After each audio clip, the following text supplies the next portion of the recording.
Discussion items, COVID-19 transition. Okay, so tonight I'll present to you the most recent data, which we use to justify staying in an adaptive pause.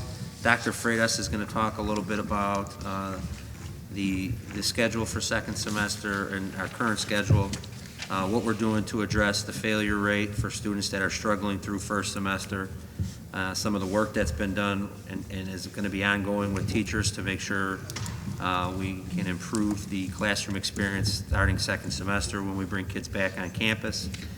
And then I'll formally just put up a slide to show the third quarter, what third quarter will look like. Mary Ann has a slide up there. I thought this might be easier for parents to read. So this is the matrix that we're using to determine whether we stay on adaptive pause or whether we have the campus open. As you can see, we're in our fourth consecutive week of Cook County being at a warning level or an orange level. In order to be insubstantial, you had 2 or more consecutive weeks. We're in our fourth consecutive week. Weekly suburban Cook County case rates, so anything over 100 is considered substantial. We're currently at 469. We do have 2 variables that are in minimal. Weekly suburban Cook County overall case numbers increase for 2 consecutive weeks. We're currently at 11,606, and youth cases are currently at 1,867. Now, although these have gone down, they have not increased. When I first closed the school for the week of November 6th, the overall case numbers were at 8,453. So you can see where our current 2-week number is at 11,606. That's still high, as well as in the youth cases, we're at 1,250 when we closed in November, and we're at 1,867. So one of the things I use also to offset that, let me go down through the last one. The last substantial variable for Cook County is the positivity rate, test positivity rate. Anything greater than 8 is substantial. Last week we were at the numbers from IDPH were at a 12.4. So that we did have 2 variables that were not in substantial. What I try to use as an offset is if the local data. So if our local data would be in moderate or minimal, that would justify that we can open up the school. Our weekly case rate, again, anything greater than 100 for our 2 zip codes, we're at 411.5, and our weekly test positivity rate is 10.33. So that is why we stayed on an adaptive pause. Mary Ann, if you can go to the next slide. This is something that parents had submitted to Dr. Freitas and were requesting, and so we added this dashboard to our webpage as well to increase transparency. This is our cases reported on a weekly basis. So we update this on Friday with the IDPH data as well as our local zip code data. And as you can see, blue is our student cases, and in red is our staff cases reported. And we do not. This is just for second quarter, is on the bar graph, and then we just put the totals below for first quarter.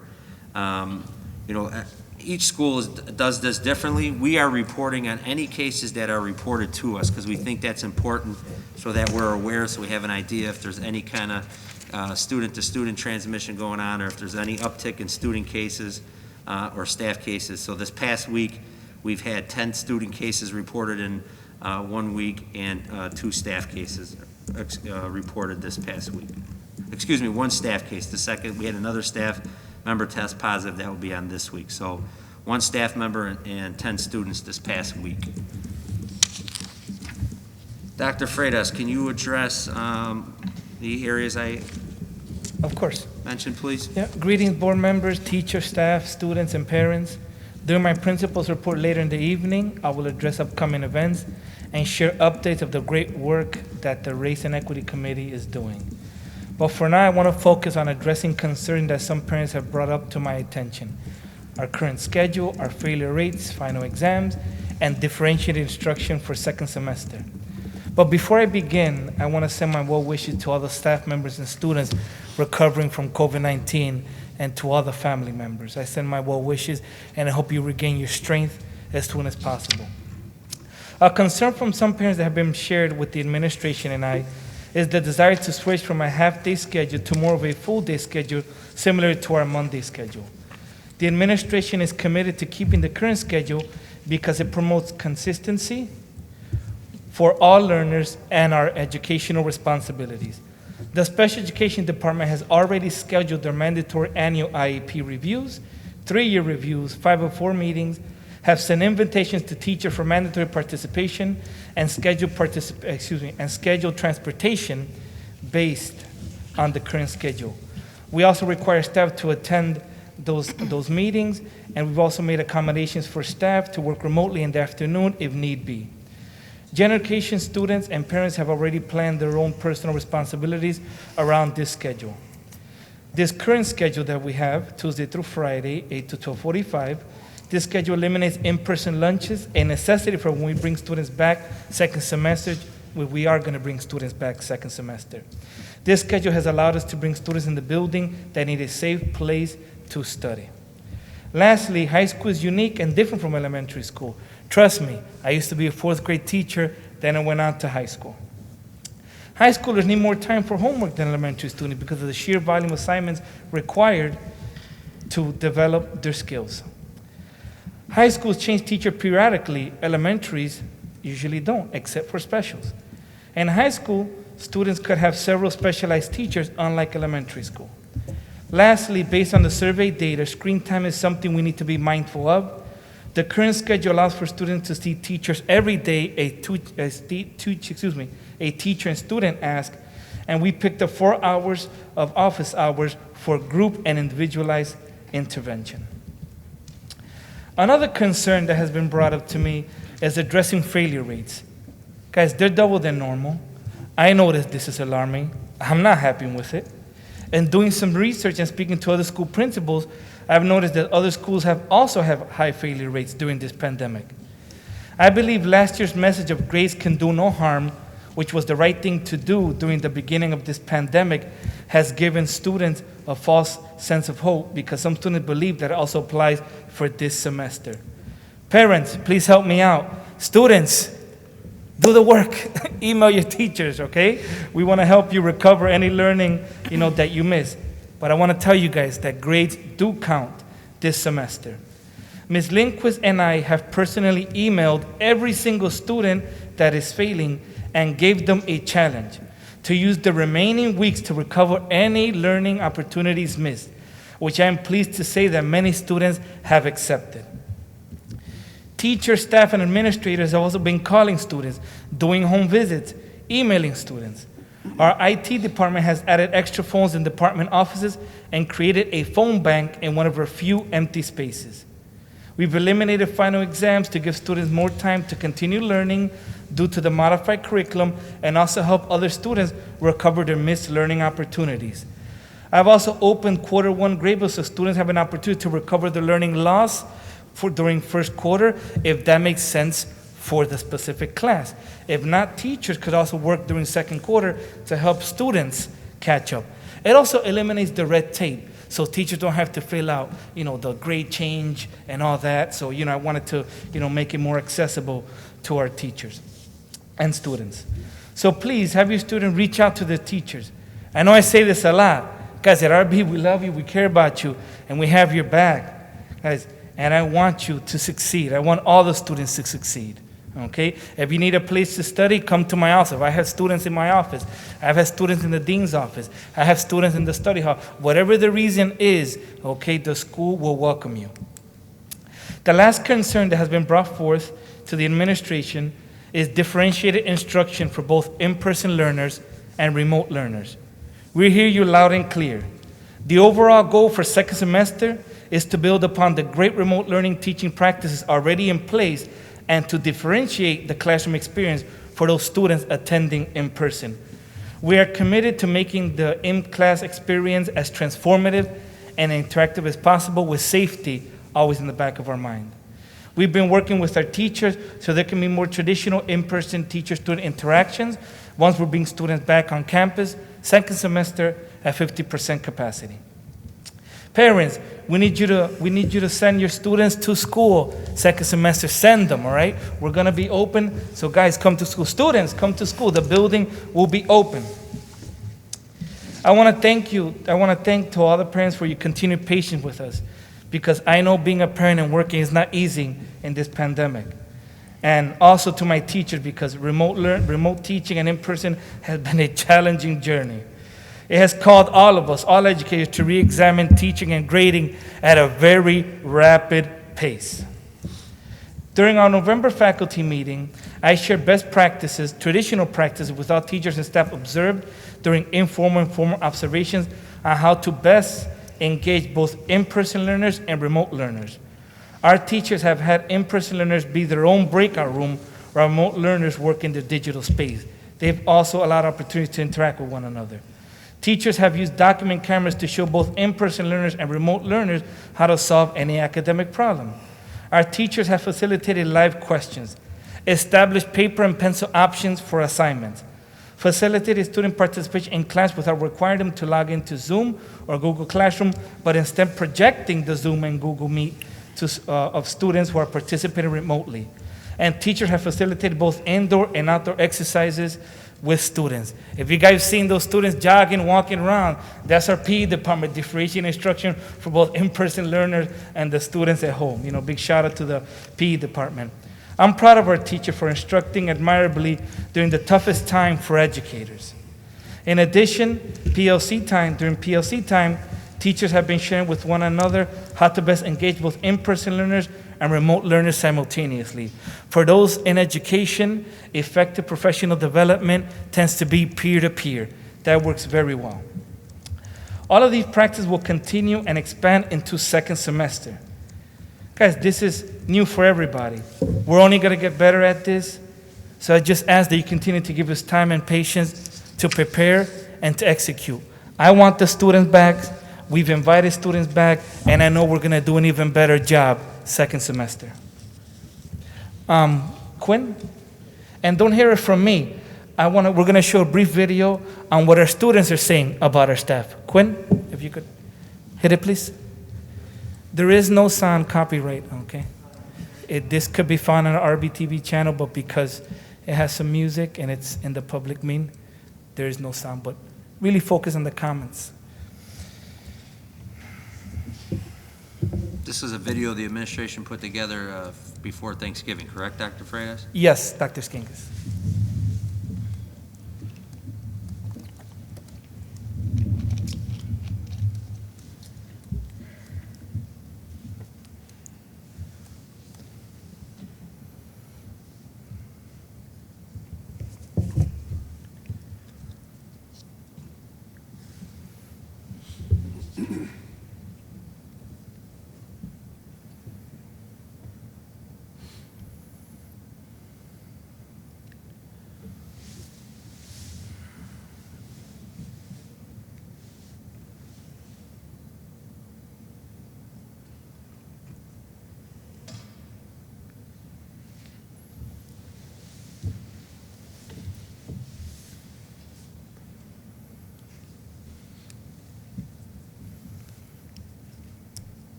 We should be applauding here or something in each slide.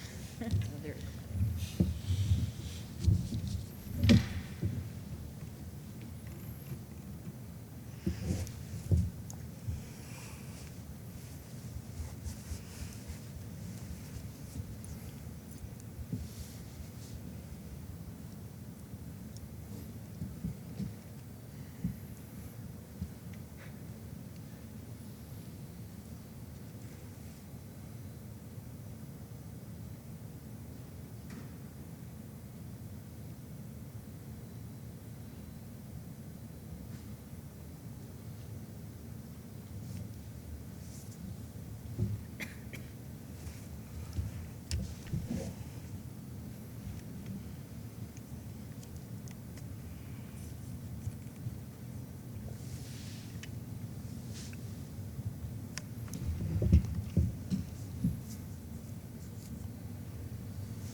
Thank you, Quinn.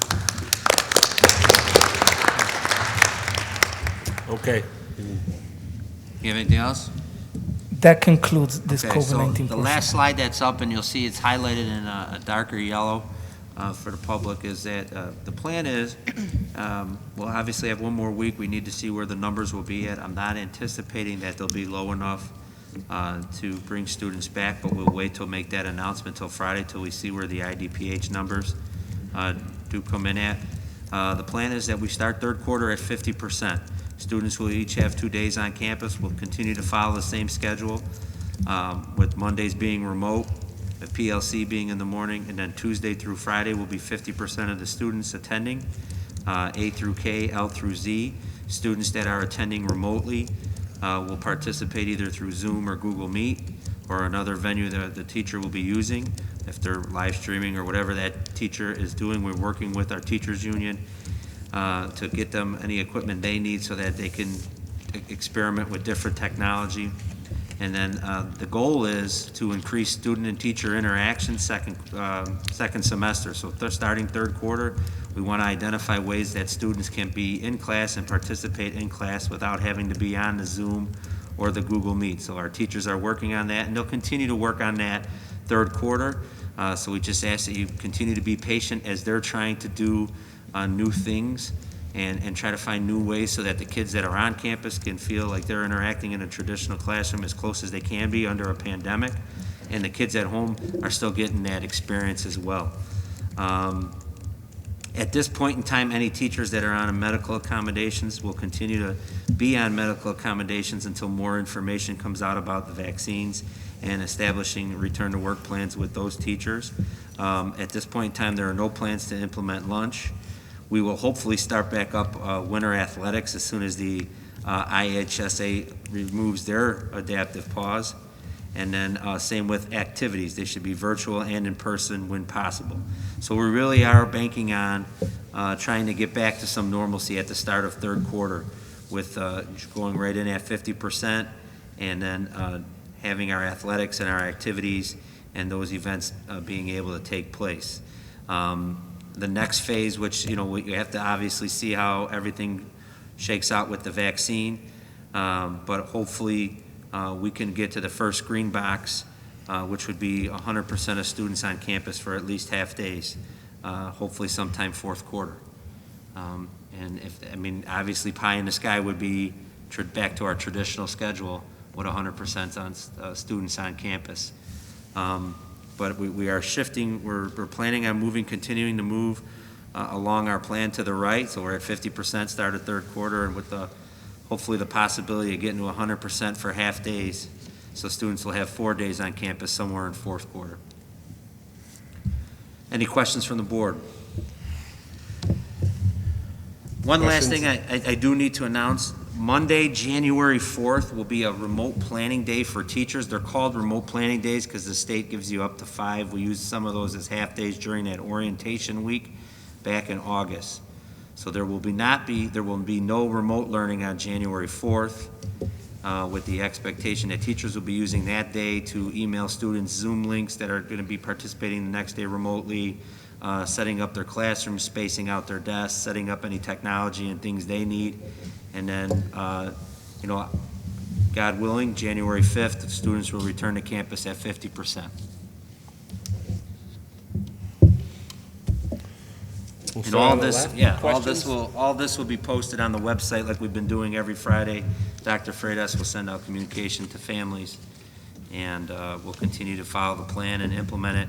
And there has been an increased effort in dialogue between the teachers, the administration, the board, and the teachers about, improving, on those 3 weeks that we were experimenting with the students back on campus to make sure that the experience for students second semester is better, and trying to find ways that we can increase student and teacher interaction, student participation in classroom activities.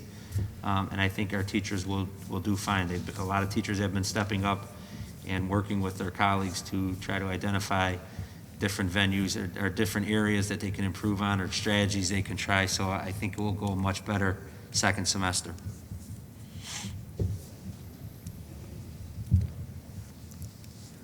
Want me to start? Yeah. Someone else want to start? Can jump Well, in. I can start on this side and start. Bill, you got a question? Dina? I'm good. I guess it is me. So a couple of things. Showing that video, I appreciate it. I think it was a really good, there was a lot of time taken by the students to write those comments. I know the one that was sent around actually had quite a few more comments. That was an abridged version for anyone watching here or at home. And I'm sure you had to edit out even more comments as you were making it, so great job on seeing that. As it relates to I have a couple questions on the prior slide with just a process question on the positive rates. Okay. Are those coming from CCDPH informing the school that there was some identifying with, for students, not for teachers, obviously? Mary Ann, can you go back to that slide, please? The student slide? So I think it's a concern I've heard, and I think I understand where the numbers are coming from. I think we should just make sure back down. Just past it, Mary. The bar graph. There you go. Right, so we had 10 students. Obviously, none of them were on campus at any point in the last 2 weeks because we've been closed. But there are 10 individuals associated with the school, or I'm assuming most of the 10 have not been on campus. How are we getting notices of them? Are they from the family or from CCDPH? From families. Okay. So we don't believe, how do I say this? That may not be a comprehensive number. Right, if somebody's parent doesn't reach out to us and tell us, and Cook County Department of Public Health doesn't reach out to us, we wouldn't know. Okay. So some of these are from Cook County Department of Public Health. Majority of these are from parents reaching out Yeah, to tell us that majority. their student had tested positive. Okay. I mean, I think one point, since this is a graph going on the website, it may be helpful to further elaborate, within the blue bar, who was actually on campus and who was not. Okay. Because I think that's a question that's arisen. Yep. Because we do have children on campus, the special ed kids are on campus, right? Right. So there certainly We're could all be. learners, all type of learners on campus. Right. I just think it's a distinction that I think could Okay. be helpful. Yeah, but what are you asking for? Because now you're going to get a confounded data when you say students on campus. Just because people are on campus and somebody tested COVID positive doesn't mean they were exposed to each other. No, but I think when the notice goes home to families, it's very clear that says, we've done contact tracing and we don't have any reason to believe there was contact made at the school. Those individuals differentiated from those who we had to then proceed with a quarantine or notice other families. I think there's two different approaches there. But are we making work? Because if they've been exposed, then there is a specific interaction between the family, or you get that message that says you may have been exposed to somebody who has tested We positive. already have that information, though. That information is going out to families already. Correct. Right. So, I mean, I don't think we want to make more work if, And I wasn't suggesting it. We can talk about it. It seems like this is data you already have. It's just not reflected on the bar graph. Well, I think what you're saying, Laura, is that you don't want and tell me if I'm wrong, like, you don't want there to be a presumption, right, that it was, the nexus was here. Right. When families when the nexus was here, those people are already getting notified, right. correct? Correct. I mean, Yes, just and because a student has tested positive doesn't mean that was here, doesn't mean somebody was exposed to that student was here. This is a self-report. This is informative. I think, this is our business meeting, Deanna. I mean, you can disagree with me, but I think we're trying to make this graph do more than what it was intended to do. This is to give us an idea of self-report in our community. So it is self-report and CCDPH report, so it's coming Right. from two sources. And I think certainly one of the questions I've heard from people is trying to understand if a school is a transmission area. And so I can tell you as a parent, of these 10 positives in the last week that are shown on that big bar, none of them from the notice that went home devolved into, I shouldn't say devolved, related to contact tracing then. There were no additional people needing to be notified because of where we are in terms of our adaptive pause. Well, you can't say that because. Okay, all right, But- we intervene here. Right. So I can say that, the and I 10 did. students, we are still doing contact tracing Yes. with these students, and we did quarantine an additional 12 students because they were gathered outside of school. So we did call those families and encourage them to quarantine, and we're keeping track of them. We started this process back when school started, but some parents had asked about posting this on because they thought it would eliminate the weekly letters, or sometimes the daily letters families were getting from Dr. Freitas, but we didn't want to, because if someone doesn't check the website, we still wanted to let you know that there was 2 or 3 students did test positive. But we are still doing contact tracing, so although we've been in an adaptive pause, we do have learners that are coming in for tutoring. We do have people that are coming in for special services. So we are continuing to do contact tracing, and we are continuing to contact families and do quarantining. So even with these 10 cases also resulted in an additional 12 people being placed in, or being asked to quarantine. As No, well. okay, that's helpful. I'm referring back to the letters that families get at home, where it says there's been a sophomore and a junior identified. The general notification. The general yes. notification that goes out, right?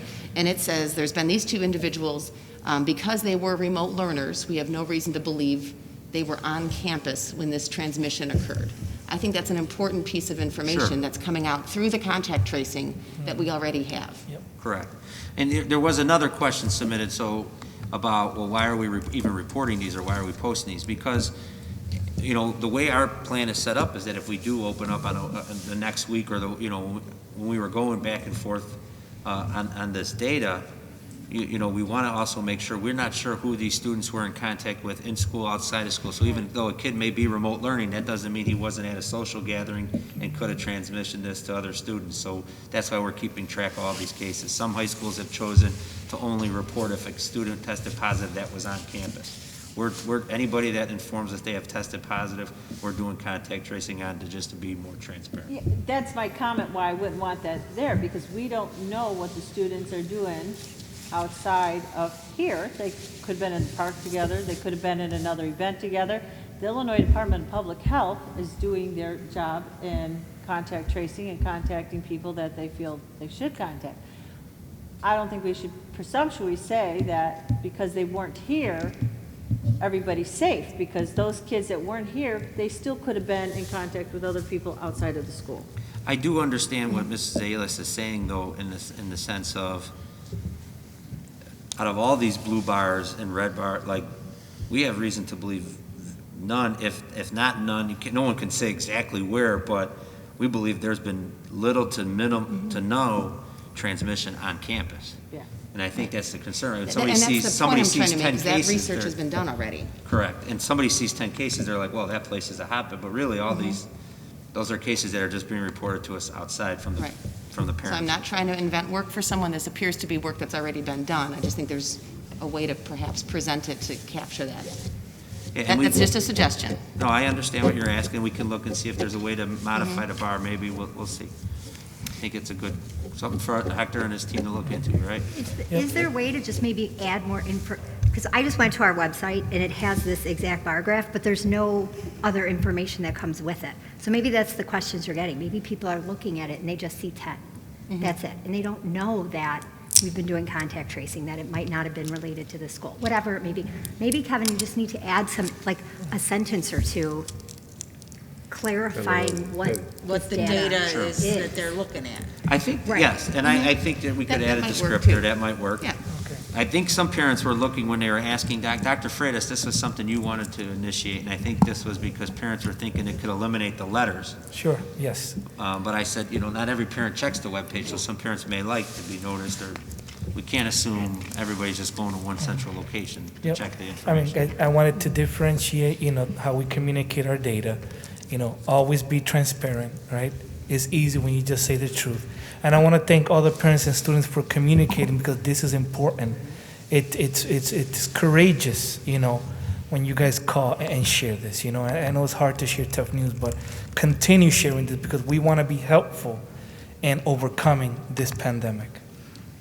But you talk about taking on some additional work, and I don't know if people really understand that, but as we get these calls, even though we're in an adaptive pause, we are still doing contact tracing, so we're asking students. And so, like last week alone, contacting 22 families to find out, where your student been, who they've been with, then we continue to peel that onion to continue to contact those families and suggest they quarantine You know, it has been a major uptaking, and our deans have done a really nice job Yep. with doing that. I think it's important because when the kids are back on campus, we're really going to want that tracing, right? Right. So this is I the also- transparency. We need to do it if they're in or not in school.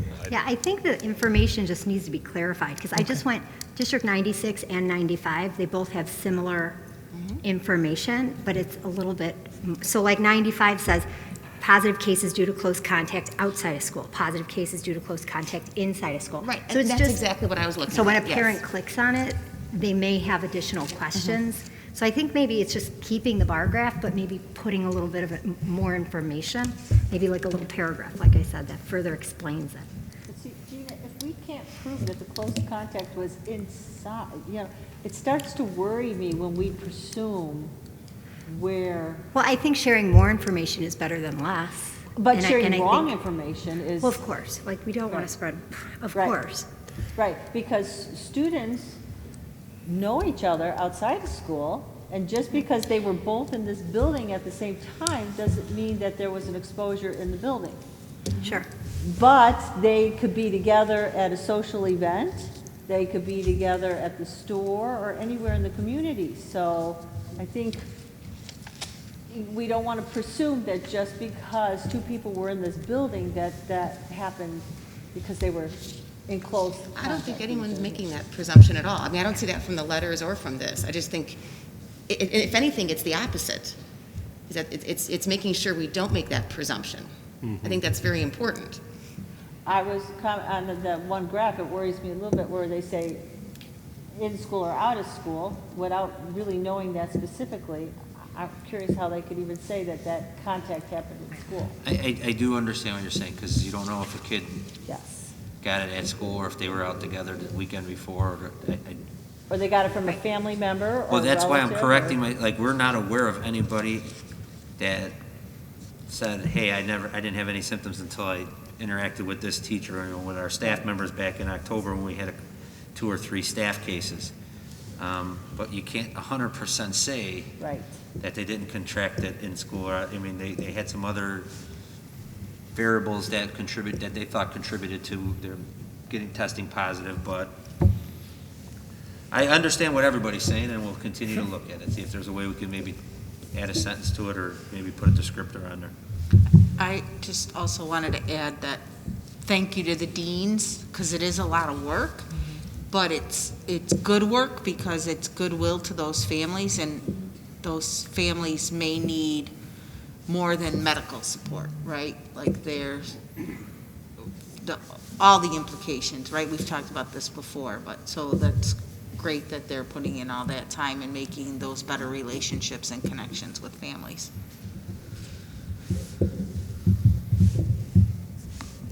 So now I Michael, wanna go- Lily, you got some questions? Question? No. I wanted to go back to this fail rate. This is double. So, and I know that you guys are great at, you know, Beth and her team, or you and your team at tracking down these kids and we've been doing that for years and getting them to pass. What about those middle kids? What about the kids that maybe got a C instead of a B, or maybe got a D instead of, a C instead of an A?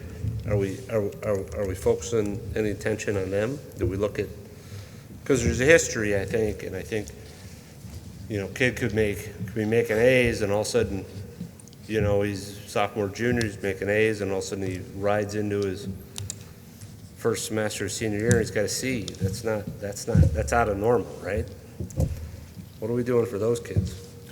So what I can say, Wes, is that, so twice a week, our small teams, which is a team composed of an assistant principal, counselors, social workers, they do look at the middle to bottom group. They look at behavior data, they look at attendance, they look at grades and GPA, and just as I echoed, they reach out, they call, they communicate, they email. So we are, reaching out to those middle kids. Now, could we improve? Sure, we could always do better. but we have built it in place, that tier 2 support, where twice a week we do talk about, that middle group that you're highlighting right now. I think, one of the things we focused on was the mental health of children. This is the biggest sign, right? One of the first things that goes is your grades, right? I mean, that's one of the first things that falls out, the focused on, if a kid is doing well. So I think that's a real, this is one of the hardest things these kids have to do, is sit in their bedrooms and learn for day after day, day after day, and my heart goes out to them. So, we can't, I think, I don't want us to put as with everything, we put a light bulb on it and we fix it, you shine your light on it, right? I don't want us to go over here and then we miss this middle group that need our help as well. That was all I had on that piece. I wanted to, Wes, go back to the next slide then, too, which is the transition plan. Thanks, Mary Ann. So it's hard because, we're seeing this for the first time, right? It would have been helpful to digest a little bit. So if I missed something from the presentation, I apologize. This is the same, nothing's changed on the plan that we approved in October. We just highlighted the box so parents would understand we're starting at 50% third quarter. Okay, so then let's talk about the middle box. FFCRA expires on 1/1.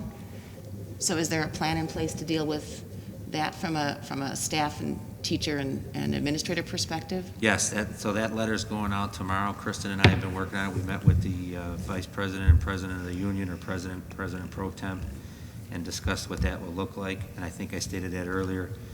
People under medical accommodations will start the third quarter we have no teachers currently right now taking advantage of the official FFCRA. Okay. We have been able to do accommodations for some of our medical fragile employees, to where we have a sub in their classroom and they're teaching from home. So we're working with the union on that as more information becomes out on vaccine, on how those people will start to transition back to work. That obviously will take some time into second semester as what becomes required and not required in regards to vaccinations. In regards to, we have some accommodations for staff once students are no longer on campus. The kind of the standing order has been that if there's their child or child's school is in hybrid or some type of remote learning, that as long as students aren't on campus, they can do the afternoon if they need to do child care accommodations. So we haven't had anybody that's really had to take full effect of the FFCRA. But we are sending out notification to the employees this week, like I said. That will give them at least a good 3 to 4 weeks to prepare accordingly. Okay, so they have other options, obviously, is Yes. the point, right? We have tried to be as flexible as possible to make sure we could get students back on campus. You have the accommodation process, you have FMLA, you're going to have the sick bank that we worked on. So there's some Correct. real options that are available. I think Correct. that's important to highlight. And that is all for now. Michael, Lily, did you have anything you want to add? I know, Michael, if you were trying to say something, and then Yeah, I can just give an update on how it's been fully remote now. I think over the past few weeks, I think just because of the weather, students are getting more tired. Screen fatigue is just, I don't know, I think it's just with the weather. Naturally speaking, I think we're just tired. I've seen less participation in classes, I think, but I think that just comes with what the situation is right now. I also wanted to say, I'm thankful for the teachers and that first quarter they're allowing for students to make up those grades, like you said, Dr. Freitas. And then with finals as well, I think that office hours, making it an hour and leaving it that way, should be kept, because maybe one day I don't have any questions, but then the next, some lesson doesn't make sense, and having that extra hour is really, really helpful. And then even with PE, I think being able to go outside, I think that when we have them at home, whenever there's a lesson at home, the days where we go outside for the lesson are much more beneficial. A lot of kids participate in those instances. So I think that implementing that more often when we have good weather for all the PE teachers is a really good idea, because as a PE leader, I see that more often, like more students are going outside, there's more participation.